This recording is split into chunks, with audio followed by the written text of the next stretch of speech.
Let's get into our first review. It is going to be for Magic Mike's The Last Dance. In this movie, Channing Tatum is returning as Magic Mike himself. Yes, This sir. this movie is directed by Steven Soderbergh, who directed the other two Magic Mike movies. The first Magic No, Mike. he only directed the first one. Oh, he didn't direct the XXL. Oh, okay. Yeah, XXL was yeah. Oh, Mike Gregory XXL. Jacobs Soderbergh didn't come back. Okay, Gregory Yes. Jacobs did it. Okay, so he directed the first one, and he's directed this last one here, Steven Soderbergh. So in this one, you see that it talks about Channing Tatum's character, Mike, who is now bartending because after the COVID-19 pandemic, he lost his furniture business. So now he's just kind of being a bartender. While he's bartending in Miami, he runs into this very, very rich woman played by Selma Hayek. And she hears that, he used to be this incredible performer. When, a friend of hers told her after he gets spotted at a party that, they used to be this incredible performer, dancer. For all of you, they flash back to it in the scene, and it was the girl who was at the sorority party that him and Alex Pettyfer strip at in the first Magic Mike, and they actually got that same actress back. Yeah, so a throwback. They do a little bit callback there if you're a fan of the Magic Mike franchise here. And he performs a dance so good, so perfect, so amazing, so fantastic that it changes her whole worldview. She just hell yeah. Her whole life is just changed forever. She was like, I must fly you out to me with me to London, and you are gonna produce and direct this play with me, and it's gonna be a whole new vision. And that's basically the premise of this new Magic Mike movie here. He gets himself a sugar mama in Salma Hayek's character. That's the entire thing I was thinking of in the first act of this.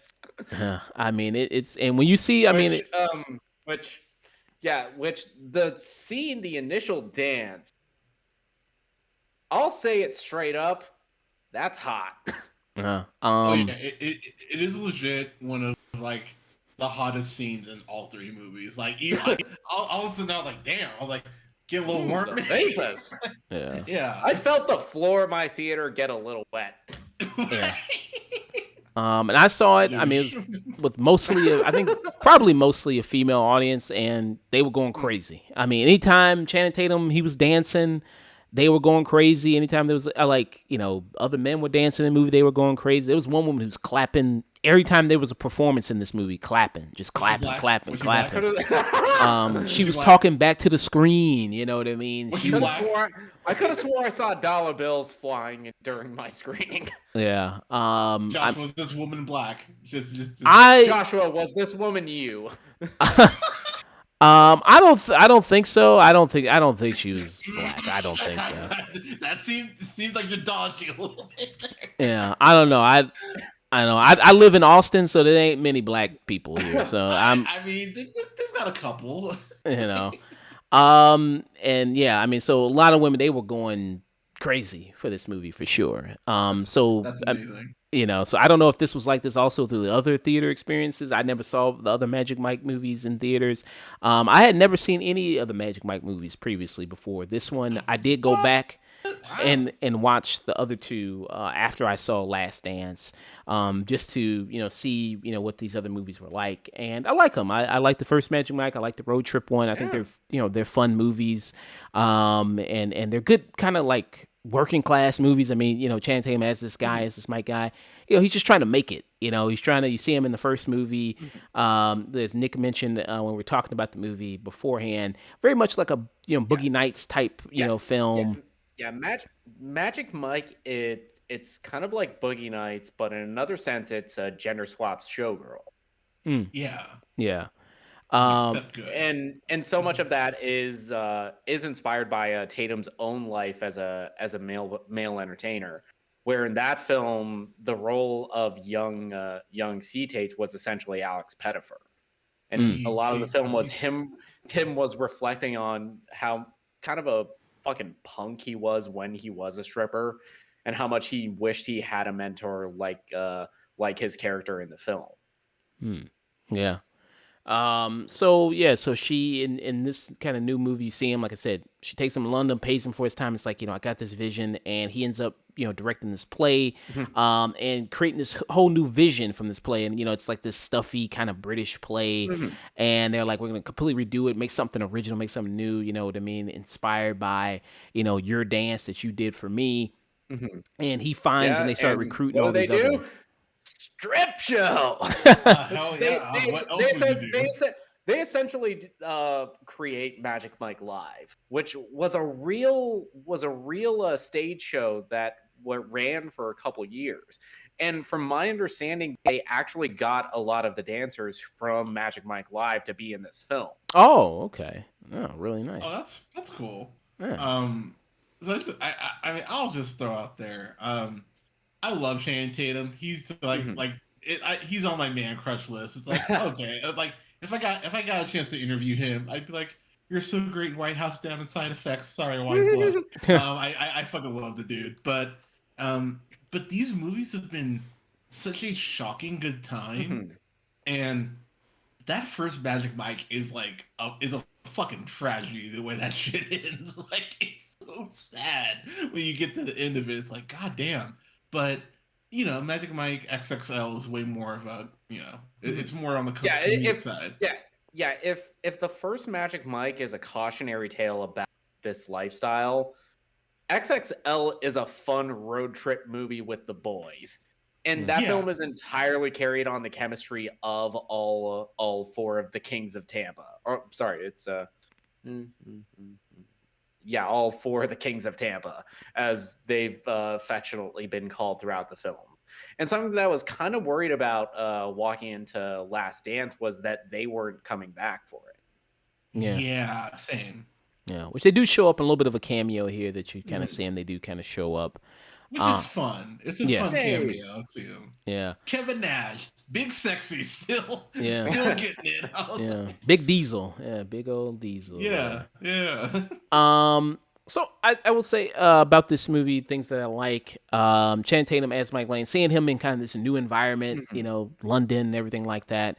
Because like I said, he just is a kind of regular working class guy, you know what I mean? He's just kind of wowed by a lot of this stuff. He's like, oh, I'm on a private jet and I'm going here, you know what I mean? And doing all these kind of great things. And then all of a sudden getting thrusted in this position of like all of a sudden being directed to plays. Like, I've never done this in my entire life before. Like, what the hell, It's kind of putting this character we know from these last two films in this new situation, but it's always kind of like there were shades of this guy before, because this is like the first time, even in XXL, I think they mentioned that that Mike was kind of more of the dancer out of all of the other Kings of Tampa, where he had kind of this more creative spirit about him from compared to the rest of them, because they imply heavily that a lot of the routine they were Dallas's idea, who was played by Matthew McConaughey in the first film. All right. And here you get to see Channing Tatum as Mike really flourish in that new kind of creative direction. Yeah. And it's really good to see. And they start like recruiting all these different, dancers all across London who have all these different type of styles and art. And it really talks about dance and the power of dance and dance being this powerful art form. And you have like this narrator who, the narrator in the film. And all the auditions encompass giving Salma Hayek a lap dance.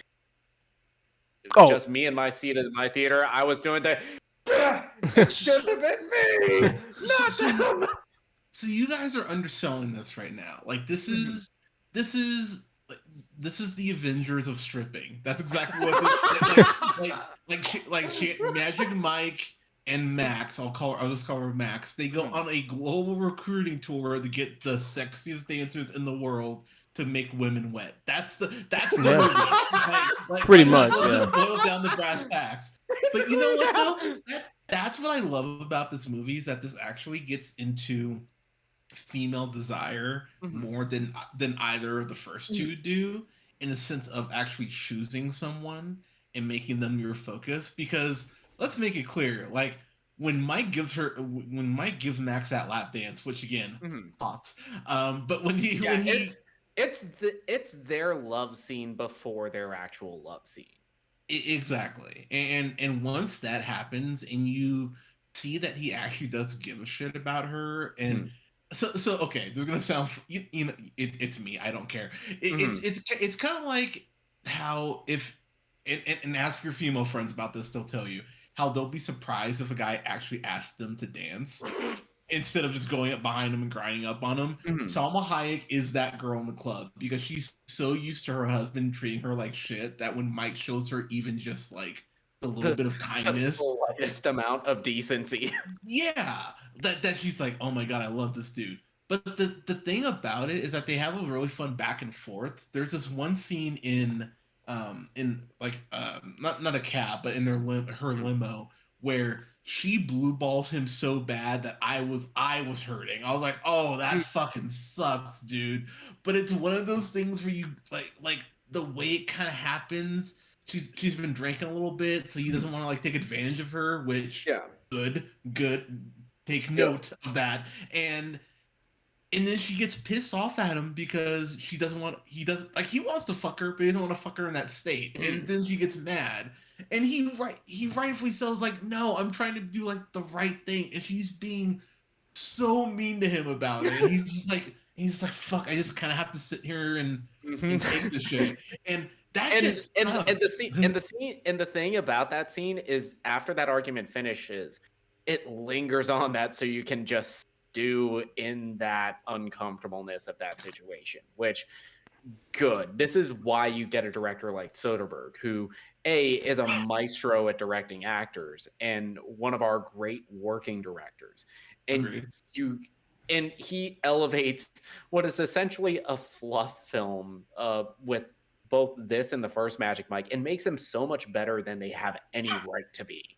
Yeah. Yeah, it's crazy because the chemistry between Tatum and Hayek is fucking amazing. Like Yeah. they have such great chemistry from jump, and the more the film goes on, the more you find yourself Mhm. like rooting for him. Yeah, Um, and so much that it kind of forget you kind of forget watching the film how transactional their relationship initially started yes, because they have this so much of this creative back and forth that they actually develop this genuine heartfelt connection between the two of them. Yeah. yeah. There's this point where she flat out goes like, "This is just business. There won't be any like fucking," and he goes like, well, okay, could there be like a little fucking basically? And I was like, yeah, no, that'd be me. I'd like, come on, like we have to take that off the table. Not even a little. Um, like my biggest gripe against this movie Mhm, is that the new dancers that are introduced, mhm. they're basically NPCs. Like they Mhm. really don't get any personality, or we don't Yeah, get really any time yeah, to that's spin with them. Yeah, that's one of my complaints too, because Yeah, because so much of what made the first Magic Mike and especially XXL was the dynamic between the other dancers in the film. Was the dynamic between Adam Rodriguez, Matt Bomber, Joe Manganiello, and Kevin Nash that they are basically what made the second film, especially the introduction of both Donald Glover and Stephen Twitch Boss, who rests in power, dude. yes, sir. Yeah. Uh, And then to go from that to have a lot and just not give them any real dialogue, which is yeah, kind of a shame, except when they start dancing and you kind of forget a lot of that. Yeah, so this is also like Iron Man 3 for Channing Tatum because he doesn't dance a lot in this movie. Mhm, But when he does dance, it's fucking amazing. Like I thought those Step Up movies were like such trash. Like they're mhm. such trash. It's just like, oh look, we're white, but we can be hood. Waka waka. I fucking hate those Step Up movies. They're so goddamn dumb. Anyways, but but but the first one, it felt like the one with C Tates. It actually felt like it came from a Mhm. an intended earnest place, which I can at least respect that as opposed to someone just making a piece of shit, and there being nothing behind it, Hey, like hey, the second one. hey, I agree with you on the second one, but I love Step Up 3D. Okay, I never saw it in 3D. I heard it was fun for the 3D, but I digress. Um, but the scenes that Chatham does dance in, Mhm. he's so great in those, and Mhm. he gets a little more. I don't want to say more dramatically, but he does get some stuff with Hayek because Salma Hayek is one of the best actresses we have working. Like, Mhm. I know people give Eternal shit. She's probably the best thing about Eternals. Like, Mhm. she's great in that fucking movie. And Hey, then, like, and she's a great voice actress with Kitty Softballs. Like, she's really a great actress who just happens to yeah, be as fine as she is. she is a phenomenal actress that could have easily fallen just into that sex symbol category just off of Yes, Desperado.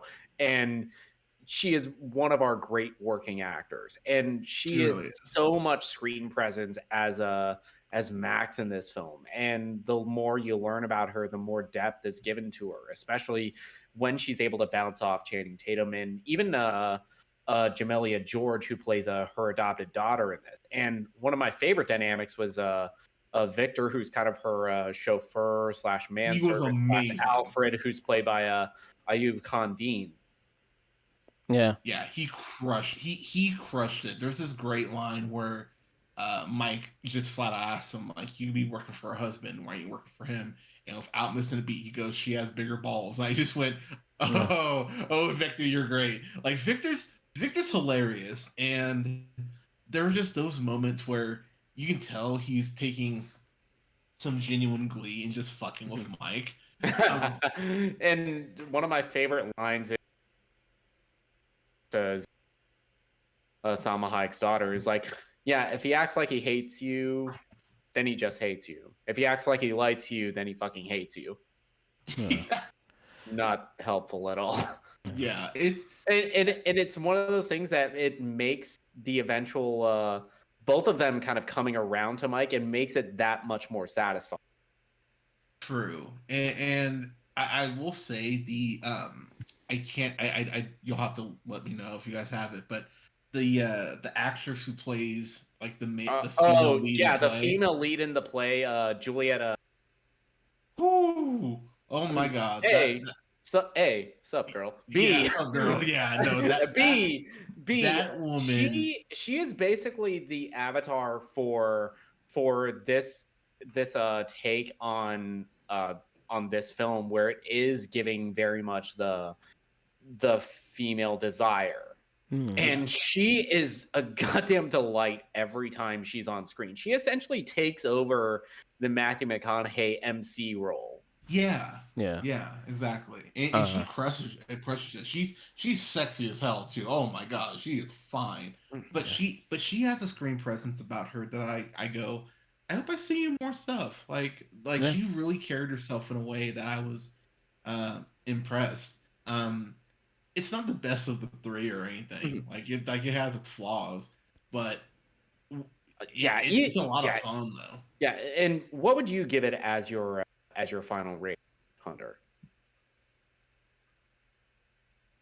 Probably a solid tune in. Mhm. Yeah. Solid tune in. Like, yeah. Because I saw this on a Friday. I saw Mm. this on Friday at noon. There were like 12 people total in the theater. So it was like 10. So actually, real quick story. So I'm sitting in the theater. So Mhm. there's like 10 women, and then this woman about my age comes in for dad, and he's in a wheelchair. So they go over to the handicapable section, and they sit down. They're like starting to eat their popcorn, and he goes, and they show a trailer for one of those like Christian play movies, like Mhm. those Fandango events. It's like called The Thorns. So it's about the crucifixion, whatever. So Mm. they show that, and at my volume of voice, he goes, "Honey," she goes, "Yeah."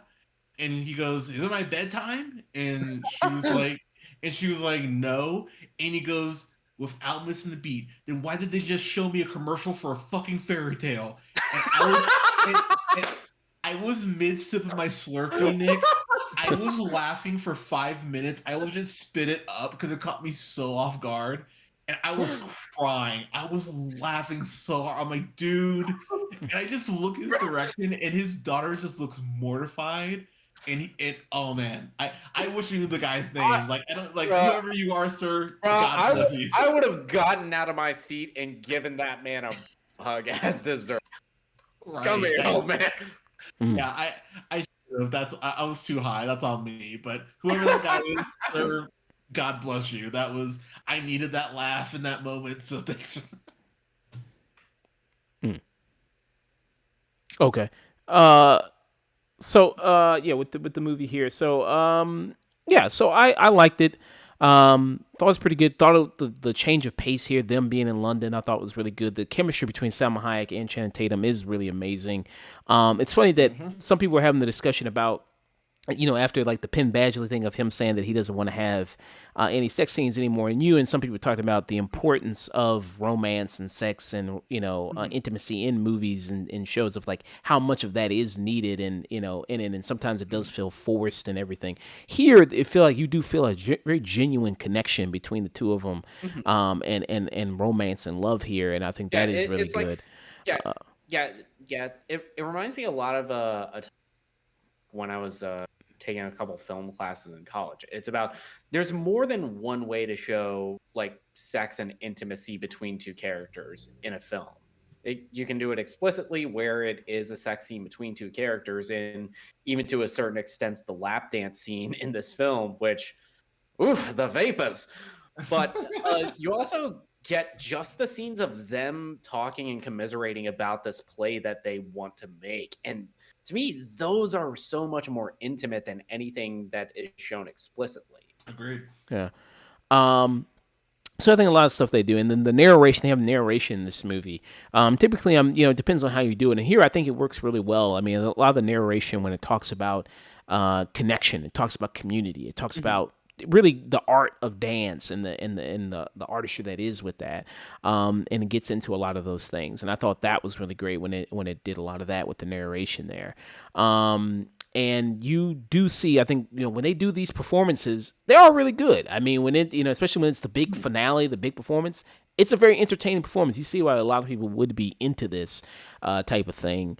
And as Hunter mentioned before, getting into a lot of, what women want, their desires, their passion, their love, and what makes them happy, and delving into a little bit of those things. I think that was also kind of very good. Like I said, mostly, I mean, it's Valentine's Day coming up. Probably a great movie to go see on Valentine's Day. Most of my audience was mostly women there. They seem to be having a great time. And, so they were having a lot of fun. Like I said, cheering, clapping throughout, everything like that. The emotional moments worked. Those beats were perfect for the movie. Yeah, I mean, this is the best out of the three movies. I don't know. I think I like it better than 2. I think I like it better maybe than XXL. I think it has a better wrap up, better finale there. Yeah, Um, but what would you give it? What would you give Magic Mike's Last Dance? So I would give it, for me, I think I would give it a tune in for me. Magic Mike's Last Dance. Good. Yeah. Yeah, for me, this is a trilogy of films that I was not looking forward to, and then when I finally sat down and watched the first film, I was shocked by how entertaining it was, how much it was a much darker story than I was anticipating, how much it played into that kind of cautionary tale about this world. And then you get to something like XXL, which leans so much more into just the fun, just having the good time. And it's so entertaining because it plays so well with the chemistry of the Kings of Tampa. And also that scene of Joe Manganiello in the gas station. It's amazing. It's fucking it's cinema. It is. It truly is. It's cinema. And then you get this third film where you're basically taking the focus away from the stripper side to an extent and focusing more on on dance as an art form and what that can do and how humans relate through dance. And then you introduce this relationship dynamic, which is finally this franchise figuring out how to have a convincing and solid relationship in one of these films. Because as much as I like that first film, Cody Horn is a guy anchor in that film, sinking it to the bottom of the ocean.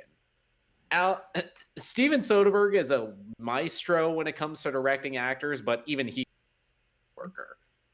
Yeah. And even Amber Heard shows up as kind of a flirt in the second one, but there's nothing really for her to do there. And here you get actual chemistry with both Channing Tatum and Salma Hayek, which I just saw this on Twitter and it reminded me that this is the second movie in a row where Channing Tatum's been paired with a woman that's like more than 15 years older than him, which respect, King. Yeah, that's true. Yeah. Res- Respect. And just having all of that intimacy and see the development of this dynamic between the two of them, it's makes this, I don't know if this is the best film in between the three Magic Mike movies, but this might be my favorite one. This might be the one I've had the most fun watching three of them, and that I got to give this tune in. Yeah. Fair. Three tune-ins for Magic Mike's The Last Dance. There.